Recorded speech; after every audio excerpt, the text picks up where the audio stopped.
Para back to the 102nd chapter of the book of Tehillim is sad. We've had a lot of joyous psalms recently. Wonders, God will follow you, singing, the whole world, much of Kabbalat Shabbat. But today we go back to some sadness. Tfilah la'ani ki ato, for prayer for the ani, for the poor, for the lonely man, when he is faint. Atofo, taf means to be covered up. So it's like he's covered in his grief. V'lifnei Adonai yishpoch zicho, and he pours out his heart in pleading and conversation before God. Adonai, shim'a tefilati v'shavati elecha tavo. God, hear my prayer. Let my cry come before you. Right? Don't ignore it. Open the door and let it in. Al taster panecha mimeni biyom tsarli. Hatei elai oznecha biyom ekra maher aneni. Don't, right? Hester panim. Don't hide your face from me in my time of trouble. Now, you only say that if you feel that God is hiding his face from you in your time of trouble, or else you don't make such a statement. In the time of my trouble, turn your ear. We've had this expression very common. Turn your ozen, turn your ear towards me. Listen to me. When I cry, answer me speedily. As you get older and older, you realize that, sometimes you don't hear things unless you're turning your ear to them. My 7-year-old son, he says things. I'm like, David, I can't hear you. You got to talk to me. Can't talk to the front. You got to talk to me. I don't remember having that when I was, 35 years old with kids. Ki chalu ve'ashan, verse 4, pasuk dal. Ki chalu ve'ashan yamai v'atzmotai kemoked, nicharu.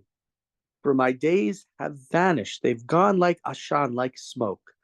And my bones are charred like a hearth. We're going to see a lot of images of smoke in this chapter.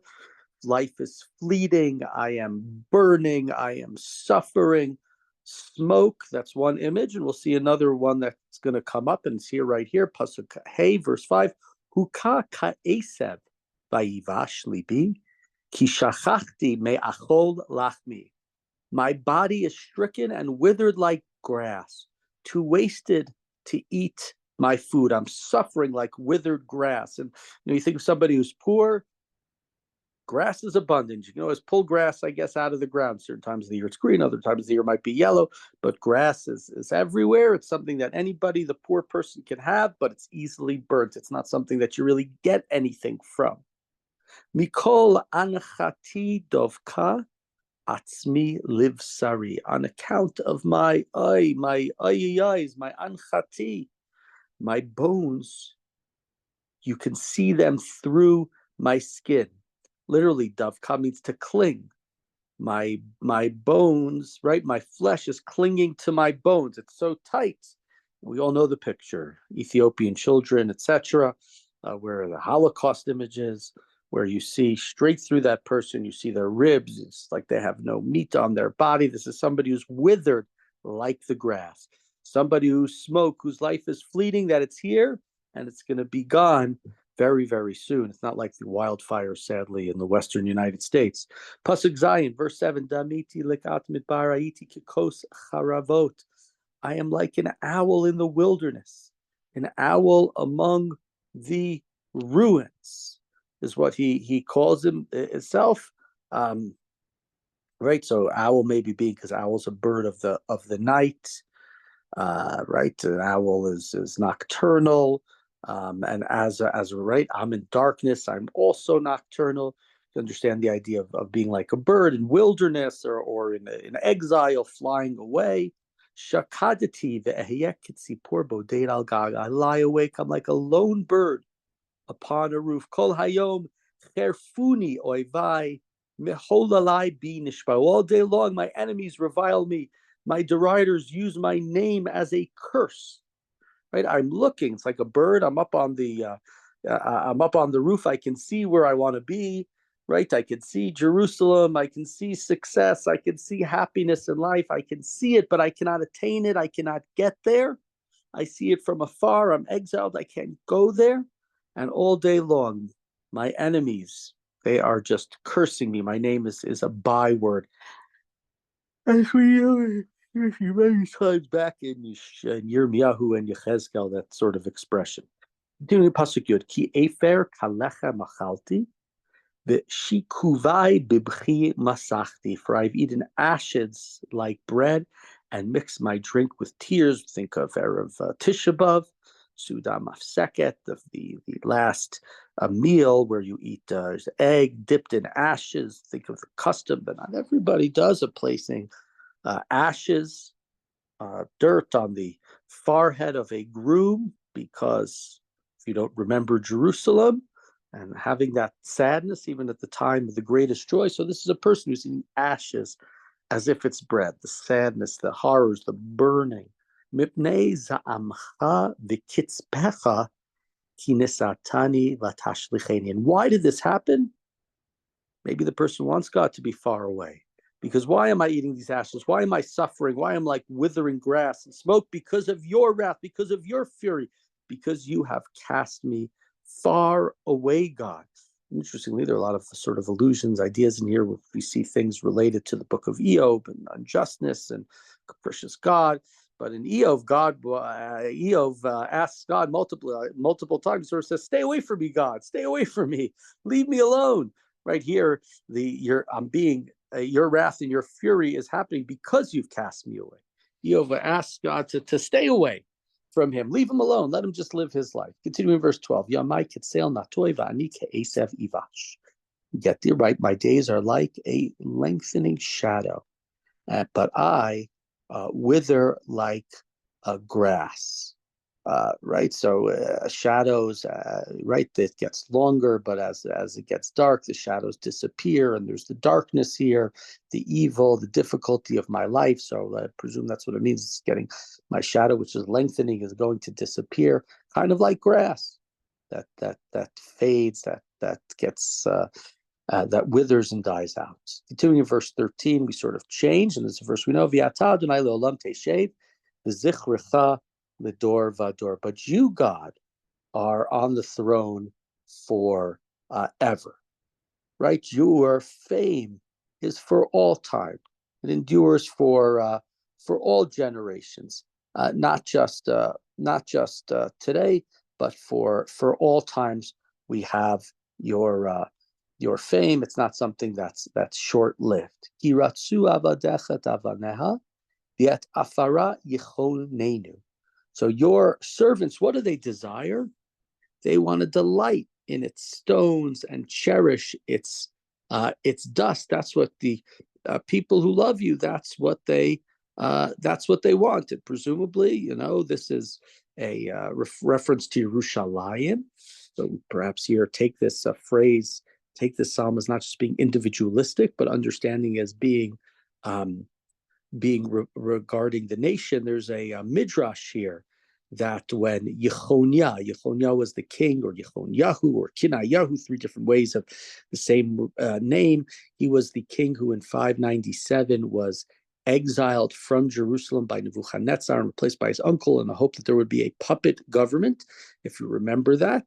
So it says when they left, they brought with them stones from Jerusalem, and they brought with themselves earth from Jerusalem to build a Beit HaMikdash. That's not in the text of the Torah. That is a midrash that is given. So right, we want the stones, we want we want the dirt, we want to be back. We're going to take a little piece of that in order to remember who we are during the diaspora and when we are in exile. The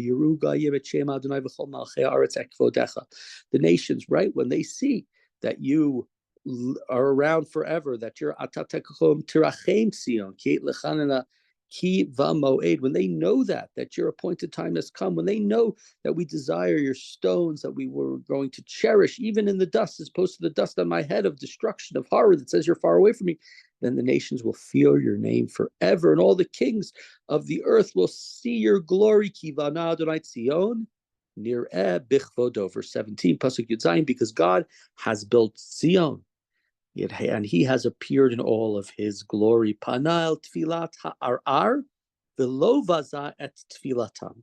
So what has God done? Here we started with tfilah la'ani ki ya'atov, right? We started with the prayer of the lowly, of the poor man, They're down in the dumps, and perhaps, right, Bnei Yisrael is down in the dumps. We've gone into Bavel, where we've been exiled.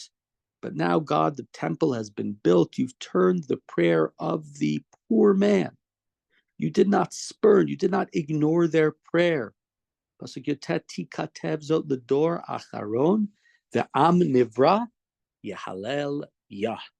So write this down for the future generations, for the generations, maybe the last generations, right? The am nivra, the people who have not yet been bara, have not yet been created, have not yet been born, will even praise you. Everybody will understand that this this return is going to happen, whether it be the personal return, as it appears, whether it be the national return, as it seems to imply in later verses. And why did this happen? Because God looks down from his holy abode, from up high, and God sees the earth from heaven. We have a verse like this, Hashkifa mimaon kochecha min hashamayim, back in the book of Dvarim, where we ask God to glance, to look down upon Bnei Yisrael from the heavens, and see the Jewish people. It's more than just to look, lashkif. It's looking downward, but it's also to look in a more serious fashion, to pay attention, to really look.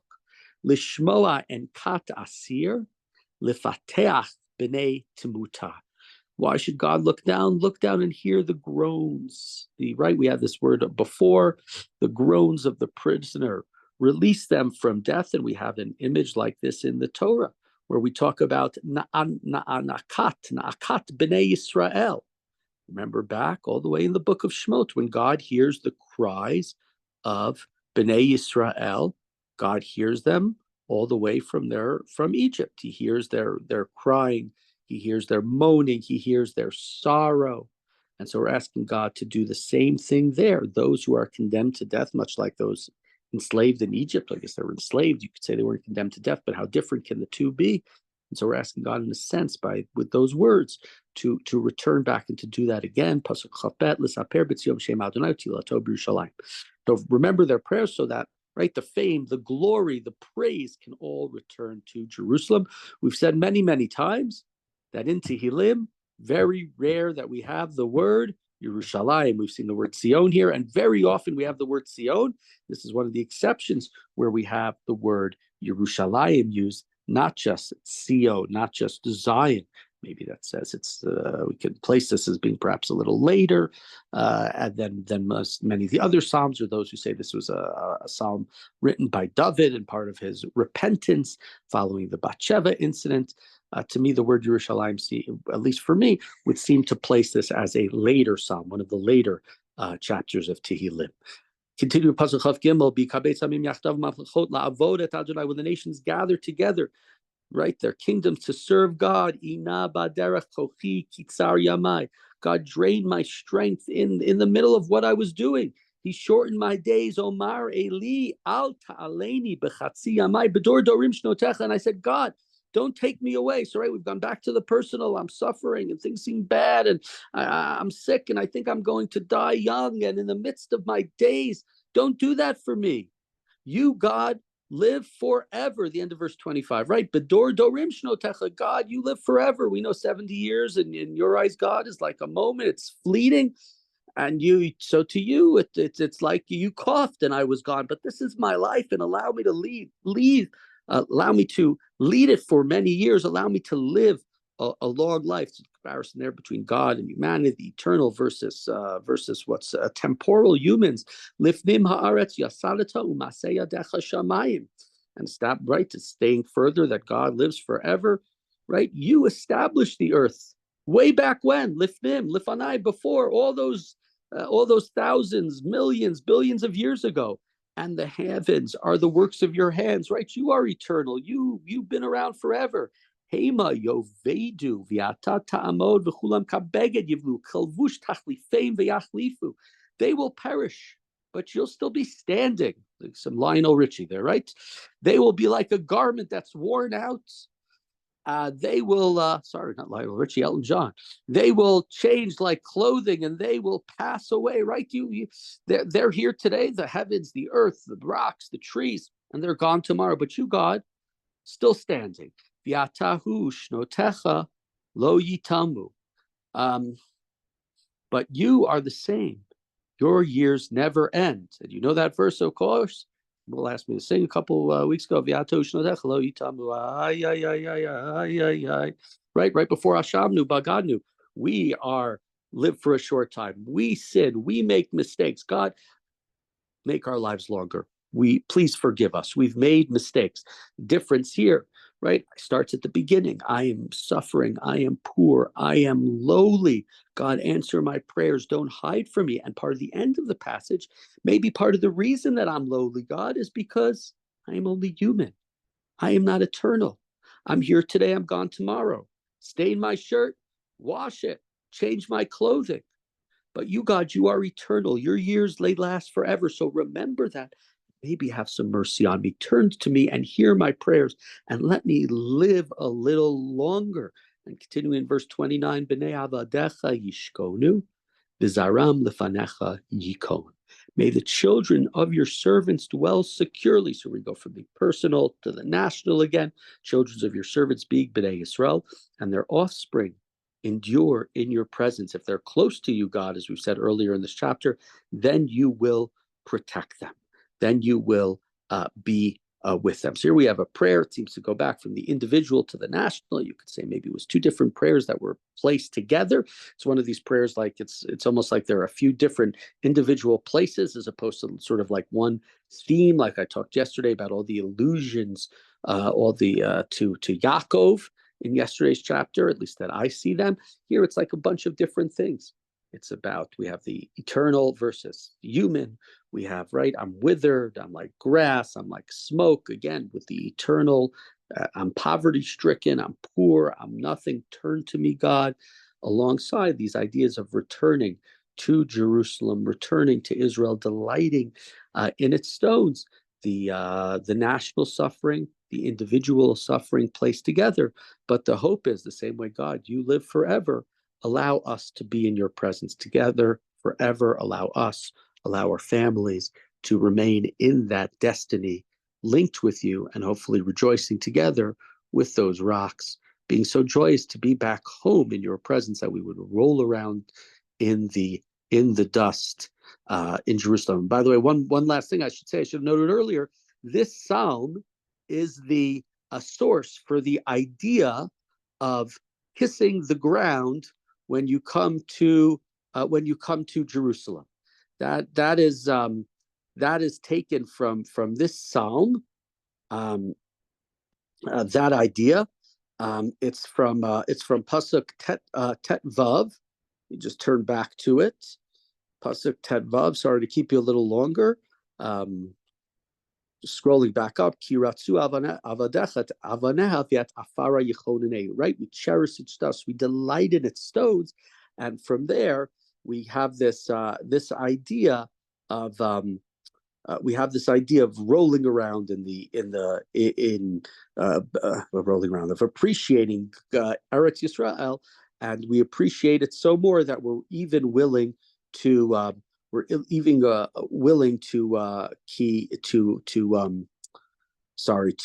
kiss the ground, as is the I'm going to call it a custom, but is something that people do in Israel. I found here on beautiful Sefaria. It's in the Gemara in Yerushalmi, amongst other places, and it says, let me read to you from the translation. Rabbi Yossi ben Chanina kissed the cliffs of Akko and said, "Up to here is the land of Israel." Rab Zera crossed the Jordan in his clothing.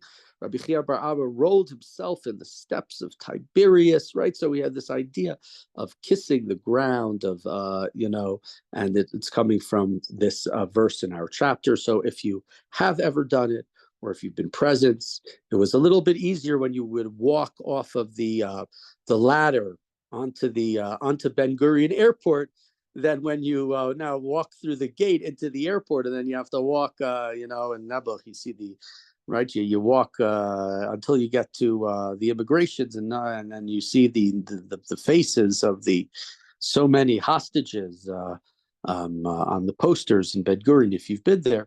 But this chapter is where this custom comes from to kiss the ground in Israel, as some people do when they arrive in the Holy Land.